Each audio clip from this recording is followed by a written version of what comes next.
There is a saying among midwives passed down through generations of women who have held new life in their hands: the room forgets what it sees. Only the midwife remembers. Mira Solenne had delivered over 400 children in her lifetime, and she had learned early that silence was not just a virtue in her profession, it was survival. She lived on the edge of the capital, in the human quarter of a city that did not belong to humans. The empire above her, the one that had conquered her world 2 generations ago, was ruled by beings who wore crowns of chitin and eyes like dark opals, who spoke in tones too low for human ears to fully parse. They called themselves the Veil. They called humans something else, something that did not translate kindly. Livestock, with clever hands more or less. But even conquerors needed midwives sometimes. When the old ways failed, when their own healers could not coax a difficult birth into the world, they came looking for the humans who still remembered the ancient arts. Mira was the best of them. Not because she had any special gift, but because she had done this so many times that her hands no longer trembled, no matter what emerged from the womb in front of her. She lived alone. Her husband had died in the resource wars 15 years ago, drafted into a labor battalion that never came home. She had no children of her own, a cruelty she had made peace with, the way you make peace with weather. It simply was. She spent her nights boiling water and rolling bandages and reading by candlelight, and she told herself that this was enough, that a quiet life was not a wasted one. The rest of the city thought little of her at all. To the vile nobility she was a tool, useful but beneath notice. To her human neighbors, she was the widow who delivered babies and kept her own counsel, the kind of woman you nodded to in the market and never really saw. Nobody imagined that the empire's greatest secret would end up cradled in her arms. That was the world's mistake. It always is. The knock came after midnight. Mira woke to the sound and immediately knew something was wrong, because no one knocked like that unless they were terrified of being heard. She opened the door to find 2 veiled soldiers in unmarked cloaks, their opal eyes darting up and down the street before they spoke a single word to her. They told her to come. They told her to bring her tools. They told her to say nothing to anyone, not even her own reflection, and when she asked where they were taking her, one of the soldiers gripped her arm hard enough to bruise and said a single word: the palace. She rode in the back of a covered carriage with no windows, her medical bag clutched to her chest, her heart hammering in a way it had not hammered in years. She had delivered nobles' children before, minor lords and provincial governors, always in secret, always paid well for her discretion. But the palace was different. The palace meant the throne, and the throne meant the empress herself. When they finally pulled her from the carriage, she found herself in a corridor of black stone veined with gold, lit by lanterns that burned with a cold blue flame she did not recognize. Servants hurried past her without looking at her face. Guards stood every few paces, their spears crossed in front of chambers she was not permitted to see into. The air smelled of some strange incense, something sweet and sharp at once, like flowers left too long in standing water. They brought her to a door, flanked by 4 guards instead of 2, and behind that door, she heard a sound that transcended species entirely, the sound of a woman in the agony of childbirth. Mira had heard that sound in 100 languages. It always meant the same thing. She was ushered inside a chamber draped in deep violet silks, where the empress of the Veil, the most powerful being on the continent, lay on a birthing bed, with her knees drawn up and her clawed hands white-knuckled around the sheets. The empress was called Isabel Thren, and even in her agony, she carried herself with a terrible coiled dignity. Her skin held the faint iridescent sheen, common to her people, shifting blue to violet in the lantern light. Her eyes, when they found Mira's, were sharp with pain, but sharper still with something else. Calculation. Even now, even like this, she was thinking. There was no emperor in the room. Mira noted that immediately, filed it away, the way she filed away every small detail in a birthing chamber. Because details mattered, details could mean the difference between a living mother and a dead one. But she noted, too, the strangeness of it. An empress giving birth to the heir of an empire, and the emperor nowhere to be seen.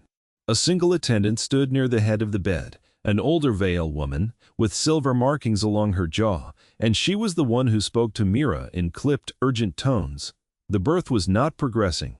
The Vial physicians had tried and failed to turn the child.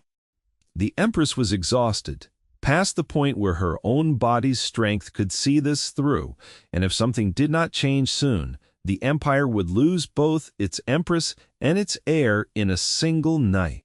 Mira set down her bag without another word. This was the part of her life that made sense to her, the part where fear and hierarchy and politics all fell away, and there was only a body in distress and a job to do. She washed her hands.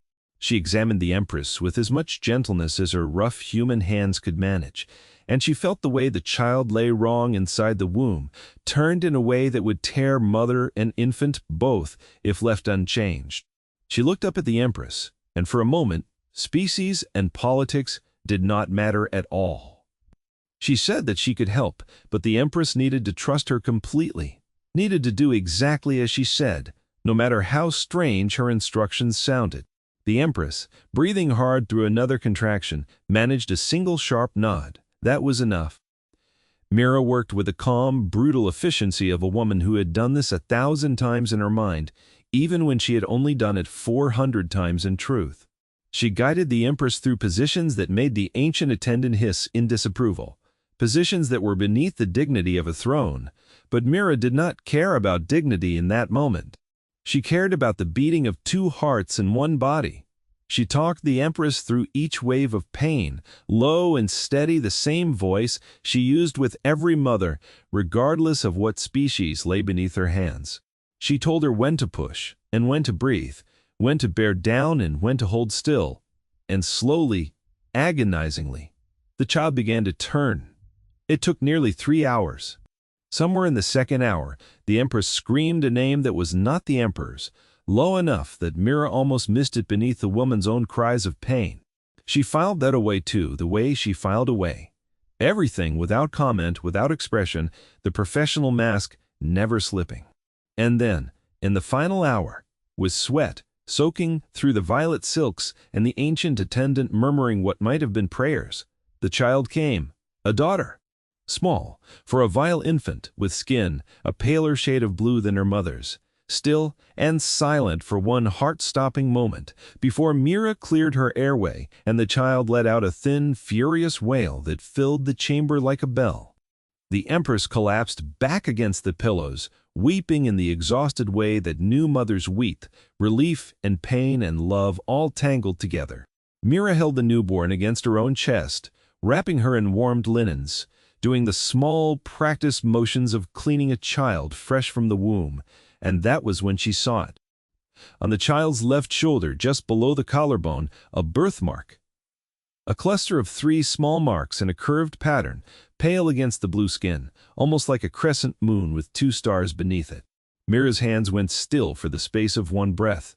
She knew that mark. She had seen it before, on another body entirely. Months ago, on a different job in a different part of the palace that she had been sworn to secrecy about.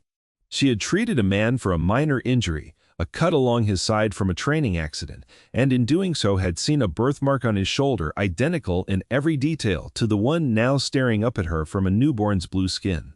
That man had not been the emperor, he had been Kalvesh, the emperor's chief advisor, the second most powerful man in the empire. The one who stood at the emperor's right hand in every council, every ceremony, every public appearance. The one who, apparently, had also stood somewhere far more private with the empress herself. Mira understood, in that single frozen heartbeat, exactly what she was holding. Not just a newborn heir. What? A secret that could burn the empire down to its foundations. A truth that would mean treason, execution, civil war, if it ever left this room. She looked up. The empress was watching her, not with the exhausted haze of a woman who had just given birth, with the sharp, focused terror of someone who had just seen the midwife's face change, even for an instant, even for a fraction of a second, before the professional mask slid back into place. Neither woman said a word. Mira finished cleaning the child.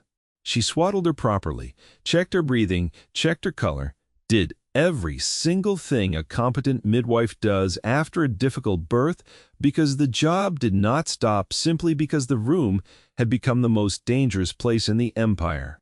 She placed the infant in her mother's arms. The empress held her daughter and looked at Mira over the small blue head, and in that look was a question that neither of them could afford to ask aloud. Mira answered it anyway. In the only way she safely could, she said that the birth had gone well, that the empress had shown great strength, that the child was healthy and strong-lunged and would grow into whatever destiny the empire had prepared for her. She said nothing else. She packed her tools. She bowed the correct depth for addressing an empress, no more and no less. She walked out of that chamber with her spine straight and her hands steady, and she did not look back once. The ancient attendant walked her to the outer corridor, and there, in a voice pitched for her ears alone, the old Vielle woman said something Mira would remember for the rest of her life. She said that the empress's household valued discretion above all things, and that discretion properly kept was always rewarded, while indiscretion was never survived long enough to be regretted. It was not a threat exactly. It was simpler and colder than a threat. It was a fact of the world being explained to a woman who might not otherwise understand the rules she had just been folded into. Mira understood perfectly.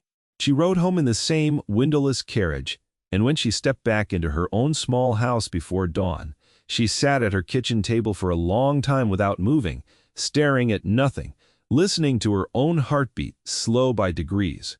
She thought about the emperor, a tall, cold figure she had glimpsed only twice in her life, both times from a great distance during public processions. She thought about the birthmark, the crescent, and the two small stars, and how such a small thing could unravel an entire dynasty if it ever saw the light. She thought about the child, about that small, furious wail, that first breath of a life that had already been shaped by secrets before it had even opened its eyes. She made a decision that night, the kind of decision that does not feel like a decision so much as a fact you discover about yourself. She decided she would say nothing.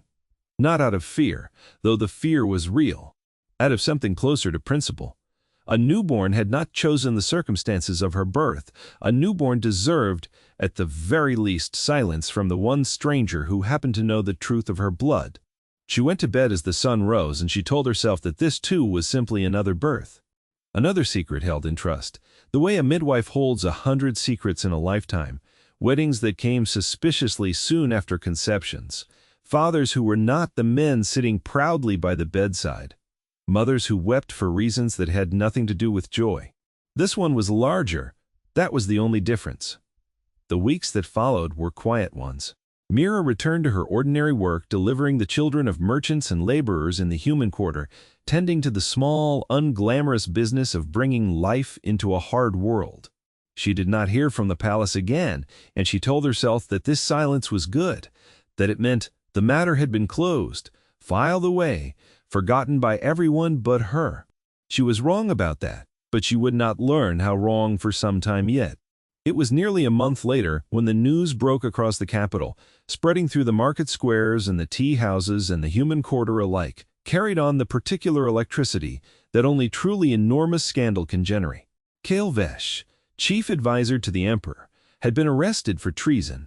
The official charges, when they were finally read aloud in the grand square by an imperial herald, spoke of conspiracy against the crown, of secret correspondence with a rival house, of plots to destabilize the succession. They were detailed, they were specific. They painted a picture of an ambitious man who had reached too far for power that was never meant to be his. Mira stood in the crowd that day, wrapped in her plain gray shawl, listening to the herald's booming voice, and she felt something cold settle in her stomach that had nothing to do with the autumn wind. She knew, in the way that only she could know, that the charges were not really about conspiracy or correspondence or rival houses. She knew what the real crime was, the one that could never be spoken aloud in a public square, the one that had a face and a birthmark and a thin, furious first wail. Heir had touched something that belonged, on paper and in blood, to the emperor alone. The trial, if it could even be called that, lasted 3 days. There were no public witnesses called, no evidence displayed. The veiled justice system, when it turned against one of its own, did not bother with theater for its own people. It simply produced verdicts, swift and absolute. He was executed on the fourth day in the same grand square where the charges had first been read, and though Mira did not attend, she heard the details from a neighbor who had heard how the man had stood tall until the very end, how he had said nothing in his own defense, how his last words had been directed not at the crowd or the executioner, but toward the palace itself, toward a window high above the square, where some said a shape had stood watching behind gauzy curtains. Mira thought about that window for a long time afterward. She thought about the empress standing there, watching the father of her daughter die for a crime that was really about love, or lust, or desperation, or all three tangled together in a way that had nothing to do with the empire and everything to do with two people who had made a terrible human choice inside a world that offered them no forgiveness for it. She wondered if Vesh had known at the end that his silence was the last gift he could give his daughter. A confession would have destroyed the child along with him. His silence let the lie stand. Let the empire believe what it needed to believe. He had done what Mira had done.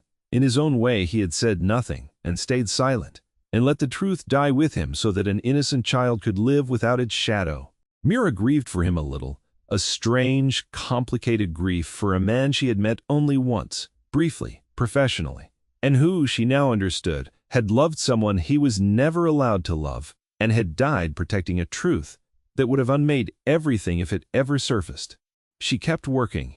She told herself that this was simply how the world moved, cruel and unbothered by the small tragedies playing out beneath its enormous machinery, and that her part in it had ended the moment she walked out of that birthing chamber. She was wrong about that too. 2 weeks after the execution, a courier arrived at her door. Not a soldier this time, not a covered carriage in the dead of night, but a single quiet man in unmarked clothes who handed her a small velvet purse and a folded piece of paper before disappearing back down the street without waiting for a response. Mira stood in her doorway for a long moment before she found the courage to open either.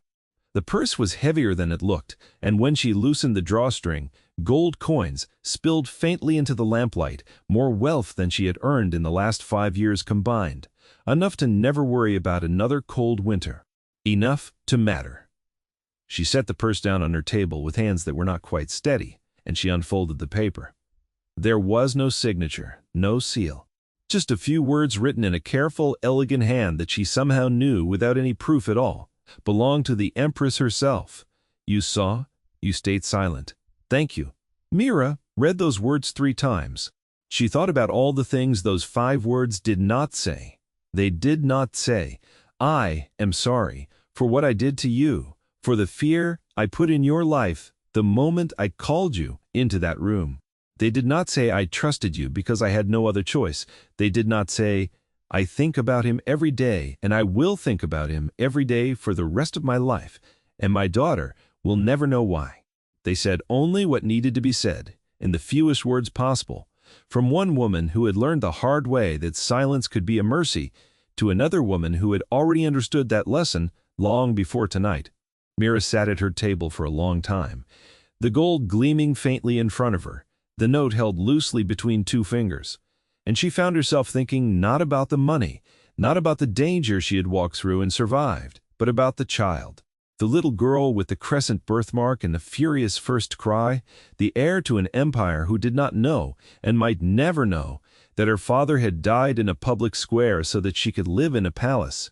Somewhere in that vast black and gold fortress, a baby who was not yet 2 months old was being raised as the rightful heir of a bloodline that was in truth only half what everyone believed it to be. She would grow up surrounded by silk and ceremony, and the crushing weight of expectation, and she would never know the price that had been paid, so that her legitimacy would never be questioned. Mira found that she did not resent the empress for any of it. She had seen enough births, enough desperate, complicated, human choices made in rooms, just like that one, to understand that people rarely acted from simple motives. The empress had not sacrificed Vesh out of coldness. She had done it because the alternative, the truth surfacing on its own, in someone else's mouth, at someone else's convenience, would have meant war, would have meant the utter destruction of everything, including the daughter both parents apparently loved enough to die and lie for. It was not justice. Mira understood that plainly. Heir had committed no crime worth dying for, not in any moral sense that mattered. But it was the particular brutal logic of power, where the truth itself becomes the criminal, and the person who carries it either buries it or is buried alongside it. Mira had chosen to bury it. And in exchange, she had been given gold and a note and the quiet, permanent knowledge that she now belonged to a story far larger than her small gray house in the human quarter. She never told anyone. Not her closest friend, not the priest who heard her rare confessions, not even herself, really, in the sense that she trained her own mind never to dwell too long on the details. The birthmark, the name the empress had screamed in her pain, the shape at the window on the day of the execution, she locked it all away in the same part of herself that held every other secret.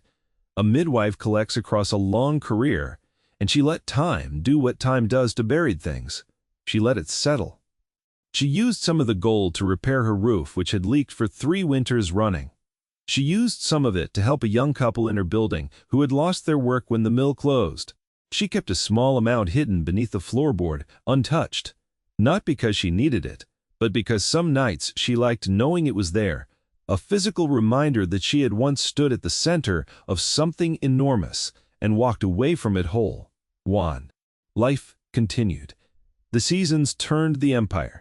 From the outside, looked exactly as it always had, cold and gleaming and indifferent to the small human quarter clinging to its edges.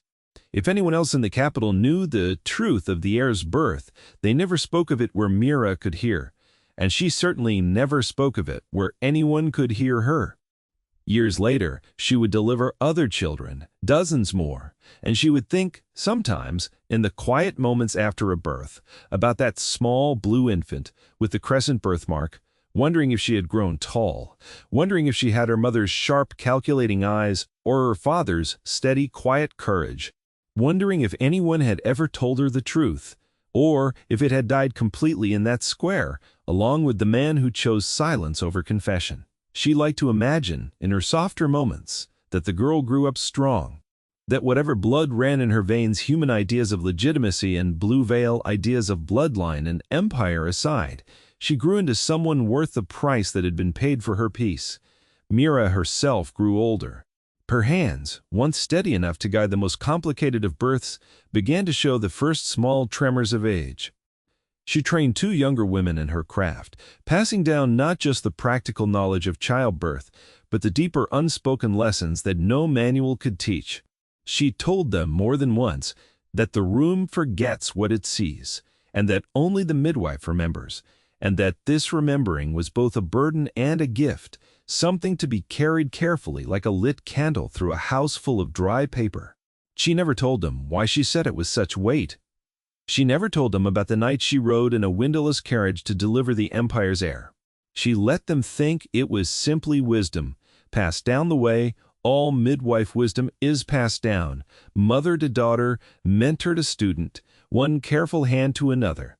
But she thought about it every year, on the same date, the anniversary of that long, difficult night, and every year she would sit quietly at her table for a few minutes with a cup of tea going cold in front of her, remembering the sound of a newborn's first furious cry, the sight of a crescent moon and 2 stars against pale blue skin, the terrible, silent understanding that had passed between 2 women who would never speak of it again.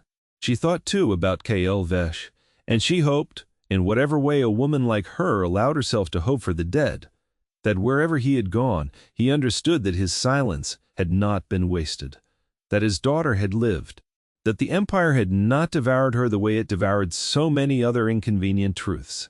Mira Solenne died an old woman in her own bed in the same small gray house where she had lived her whole quiet life, surrounded by the 2 students who had become the daughters she never had by blood. She left them her tools, her notes, her small hidden store of gold, and a single sealed letter that she instructed them not to open until many years after her passing, when anyone who could possibly be hurt by its contents was long past hurting. What was written in that letter? whether it ever named the empress, the advisor, the crescent birthmark, or the child who grew to rule an empire.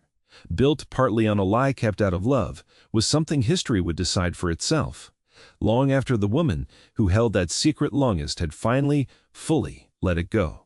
But on the night she died, if you had been sitting beside her bed, you might have heard her murmur something in her final moments, half dream and half memory. Words that made no sense to the two students holding her hands. You saw. You stayed silent. Thank you. They thought she was simply confused the way the dying often are. Words drifting loose from wherever the mind keeps its oldest, most private treasures. They had no way of knowing that somewhere, decades ago, and worlds apart from where they now sat, an empress had once written those very words on a scrap of paper and sent them to a woman who deserved, more than almost anyone in that entire glittering, treacherous empire, to be thanked. The room forgets what it sees, but the midwife remembers, and sometimes, if she is very lucky, so does the world. She quietly, faithfully protected. If this story moved you, if you found yourself holding your breath somewhere in that birthing chamber alongside Mira, let me know in the comments what stayed with you most. There are more stories like this one waiting, tales of quiet people who carry enormous secrets, who choose mercy when cruelty would have been easier, who prove that the smallest acts of silence can shape the fate of empires. If you want more of these stories, make sure you like this video, subscribe to the channel, and ring the notification bell so you never miss the next one. Thank you for watching, and until next time, keep your eyes on the stars, and remember that some of the greatest heroes never raise a sword. Sometimes they simply hold their tongue and change the world by saying nothing at all.